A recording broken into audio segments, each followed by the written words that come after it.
Hello दोस्तों, स्वागत है आप सभी दोस्तों का हमारे YouTube channel fast learn by Altamash में। दोस्तों, आज की इस वीडियो में हम बात करने वाले हैं जीएसटी के बारे में। मैं जीएसटी पे पूरी 10 वीडियो की एक सीरीज लाने वाला हूं, जिसमें लगभग मैं 50 क्वेश्चन को कवर करूंगा। वो ऐसे क्वेश्चन होंगे जो आपसे इंटरव्यू में अक्सर पूछे जाते हैं। ये हमारे सीरीज का पहला वीडियो है जिसमें हम आज कवर करने वाले हैं जीएसटी क्या है। फिर हम आज कवर करेंगे जीएसटी के एडवांटेज के बारे में, जीएसटी के ऑब्जेक्ट्स के बारे में। उसके बाद हम प्रीवियस टैक्स सिस्टम की भी बातें करेंगे कि हमारे देश में प्रीवियस टैक्स सिस्टम किस तरह से था और किस तरह से जीएसटी के आने के बाद हमारे देश में, ये सभी चीज आज की इस वीडियो में हम बात करने वाले हैं। उम्मीद करता हूं कि वीडियो आपको पसंद आने वाला है और वीडियो में काफी कुछ आप सीखने वाले हैं। तो चलिए शुरू करते हैं आज के सबसे पहले क्वेश्चन से और जानते हैं कि इंडिया में जीएसटी क्या है। जीएसटी को हम गुड्स एंड सर्विसेज टैक्स के नाम से जानते हैं। जीएसटी का फुल फॉर्म है गुड्स एंड सर्विसेज टैक्स। यह एक इनडायरेक्ट टैक्स है जिसने लगभग 17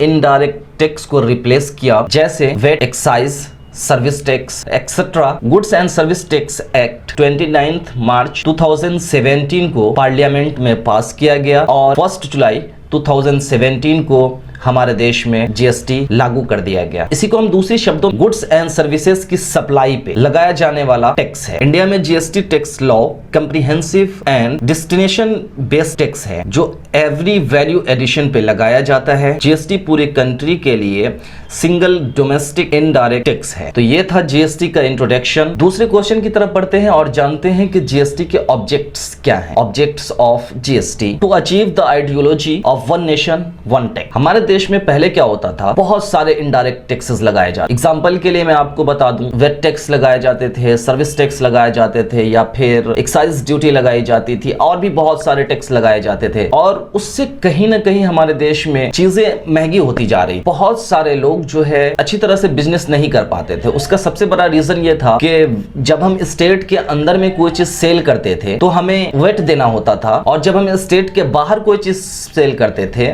तो हमें सीएसटी पे करना होता था। गवर्नमेंट ने बहुत दिनों से ये प्लान कर रखा था कि जीएसटी इंट्रोड्यूस करना है। फाइनली 1 जुलाई 2017 को गवर्नमेंट ने जीएसटी को लॉन्च किया, और जीएसटी को जब लॉन्च किया गया तो उसमें सबसे बड़ा फायदा ये था, वन नेशन वन टैक्स। मतलब हमारा पूरा देश एक है और हमें टैक्स भी एक ही रिसीव करना चाहिए। पहले अलग अलग स्टेट में अलग अलग टैक्स लगते थे, अलग अलग टैक्स रेट हुआ करते थे। तो इस वजह से जो है गवर्नमेंट ने एक टैक्स स्लैब बनाया और उसके बाद जो है पूरे देश में उस टैक्स स्लैब को अप्लाई किया गया, जिस भी हम फॉलो करते हैं। तो ये सबसे पहला आइडियोलॉजी जो था हमारा, वन नेशन वन टैक्स, ये हमने जीएसटी के आने के बाद रिसीव किया। जीएसटी को इंट्रोड्यूस करने का दूसरा सबसे बड़ा मकसद ये भी था to curb tax evasion. India में जीएसटी लॉ पहले के किसी भी इनडायरेक्ट टैक्स से बहुत ही स्ट्रांग है। जीएसटी के तहत टैक्स पेयर अपने रिस्पेक्टिव सप्लायर द्वारा अपलोड किए गए इनवॉइस से इनपुट टैक्स क्रेडिट का क्लेम कर सकते हैं। फेक इनवॉइस पे इनपुट टैक्स क्रेडिट का क्लेम करना खत्म हो गया है, और जैसा कि आज 1 अप्रैल 2022 है और आज गवर्नमेंट ने ई इनवॉइसिंग सिस्टम हमारे देश में लागू कर दिया गया है। तो इससे जो है और भी कहीं ना कहीं छोटी मोटी चूक थी, उसे आज गवर्नमेंट ने 100% खत्म ही कर दिया है। जीएसटी एक नेशन वाइड टैक्स होने, सेंट्रलाइज सर्विलेंस सिस्टम होने के कारण जो टैक्स की इवेजन करते थे, टैक्स में चोरी करते थे, ऐसे लोगों पे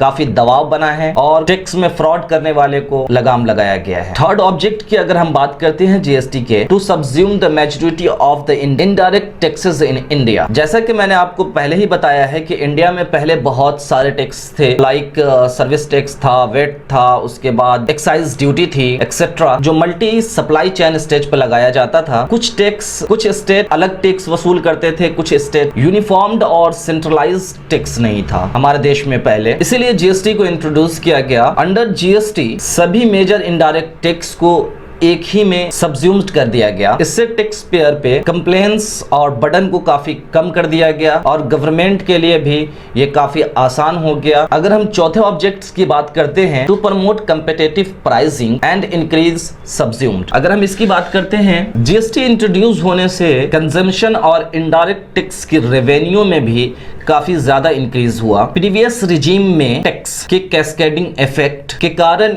इंडिया का प्राइस ग्लोबल मार्केट के प्राइस से काफी ज्यादा अधिक हुआ करता था, क्योंकि अलग अलग स्टेट अलग अलग टैक्स लगाते थे। इस वजह से जो है ये टैक्स काफी हाई हो जाया करता था और कहीं ना कहीं जाके चीजें महंगी हो जाया करती थी, और टैक्स कम था वहां परचेज में इम्बैलेंस हुआ करता था। एक जीएसटी ने कहीं ना कहीं इस चीज को खत्म किया और इससे गवर्नमेंट को काफी रेवेन्यू प्राप्त हुआ और कहीं ना कहीं बिजनेस करने वाले लोग को भी काफी आसानी हुई। अगर हम पांचवें ऑब्जेक्ट की बात करते हैं तो to elements the cascading effect of taxes. One of the primary objects of GST was to remove cascading effect of taxes. पहले डिफरेंट इनडायरेक्ट टैक्स लॉ के कारण टैक्स पेयर को अपने टैक्स पे इनपुट क्रेडिट लेने में काफी दिक्कतें हुआ करती थी। कहीं पे वो ले पाते थे, कहीं पे नहीं ले पाते थे, जिससे चीजें और भी महंगी होती चली जा रही। कहीं ना कहीं कैस्केडिंग इफेक्ट वहां पे आ जाता था और जीएसटी के अंदर में ये सब चीजों को देखते हुए उसे डिजाइन किया गया। Under GST tax levy supply chain के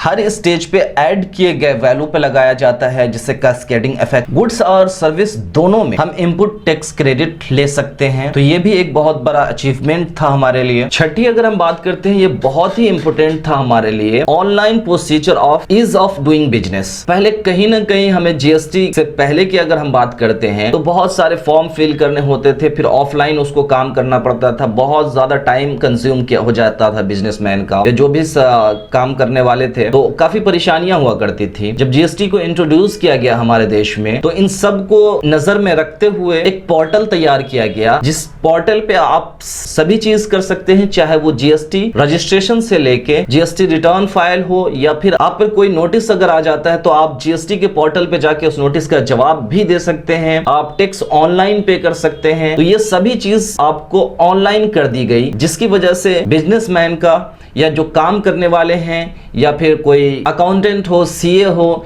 इस तरह के जो भी प्रोफेशनल लोग हैं, उनके लिए भी ये सब चीजें काफी आसान बनाई गई। तो ये भी एक बहुत बड़ा अचीवमेंट था। और भी ऑब्जेक्ट्स हैं, and improve logistic and distribution system to increase the tax payer base. Tax payer base जो है ये बढ़ा, जिसकी वजह से गवर्नमेंट को रेवेन्यू भी अच्छी खासी जनरेट होने लगी पहले के अकॉर्डिंग। ये सभी ऑब्जेक्ट्स हैं जीएसटी के। अब हम आगे बात करते हैं जीएसटी के एडवांटेज के बारे में कि जीएसटी आने से हमें क्या क्या एडवांटेज मिले। तो सबसे पहले अगर हम एडवांटेज की बात करते हैं तो हमारे पास पहला एडवांटेज जो है, removing the cascading effect of tax, higher threshold for GST registration. Small businessman के लिए कंपोजिशन स्कीम को भी लाया गया। Super online facility for GST complaints, ये भी एक एडवांटेज है। Relatively lesser complaints under GST, defined treatment for e-commerce activity, increase efficiency in logistics, regulating the unorganized sector। ये सभी एडवांटेज हैं जीएसटी के। अब हम बात करते हैं कि बिफोर जीएसटी इंडिया में टैक्स कौन कौन से लगाए जाते थे और जीएसटी ने किन किन टैक्स को रिप्लेस किया। तो सबसे पहले हम बात करते हैं central excise duty, duties of taxes, additional duties of excise, additional duties of custom, special additional duty of customs, cess, state VAT, central sale tax,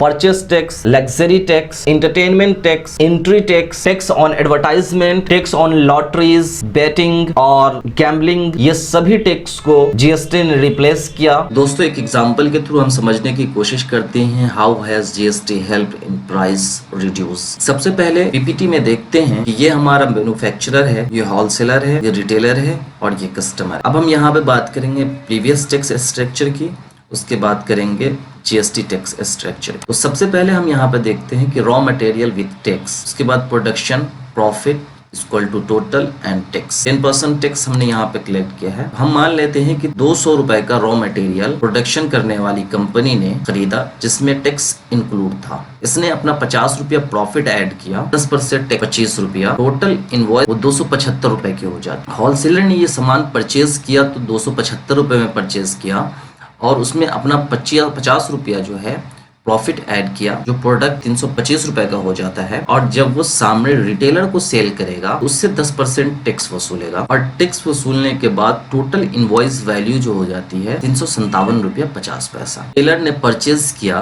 तो वो परचेज किया 375 रुपया 50 पैसा, जिसमें टैक्स इंक्लूड है, और इसने अपना 50 रुपया प्रॉफिट ऐड किया।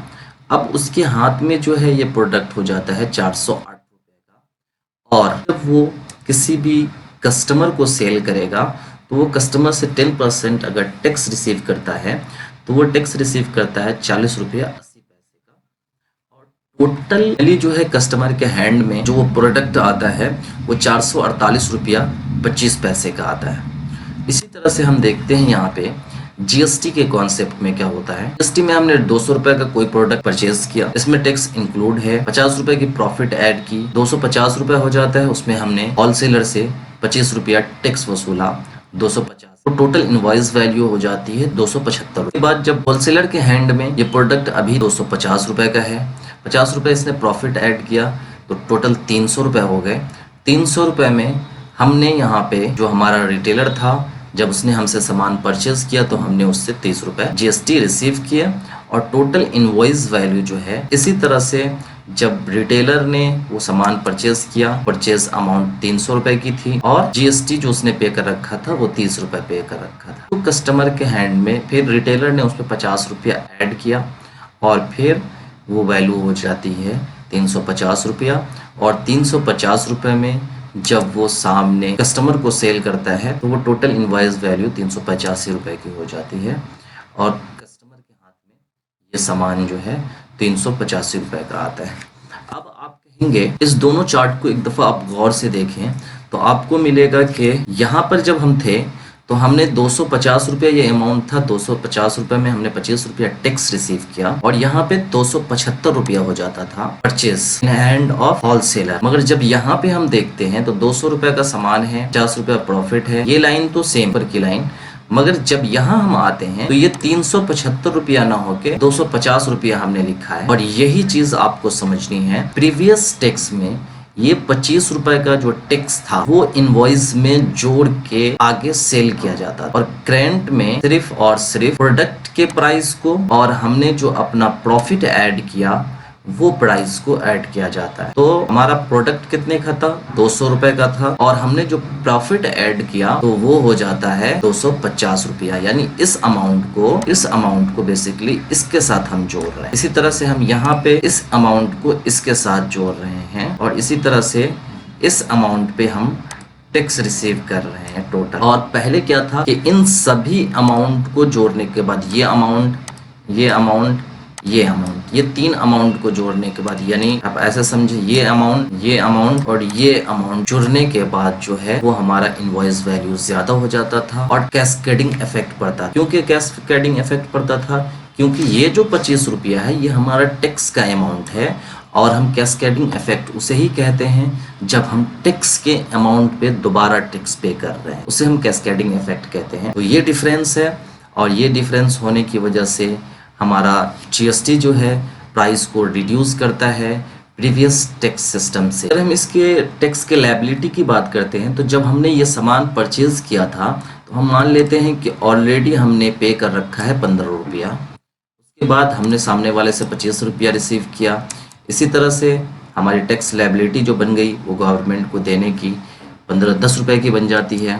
फिर हमने 25 रुपये ऑलरेडी पे कर रखा है और फिर 32 रुपया हमने रिसीव किया तो हमारी लायबिलिटी 7 रुपया 50 पैसे की है।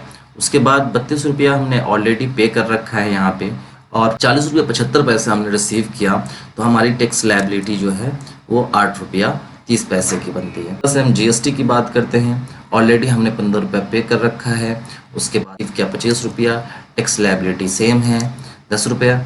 इसके बाद हमने ऑलरेडी 25 रुपया पे कर रखा है और हमने जो रिसीव किया है जिससे हमने सेल किया उससे वो 30 रुपये। तो यहाँ पे हमारी टैक्स की लायबिलिटी जो है वो 5 रुपये हो जाती है।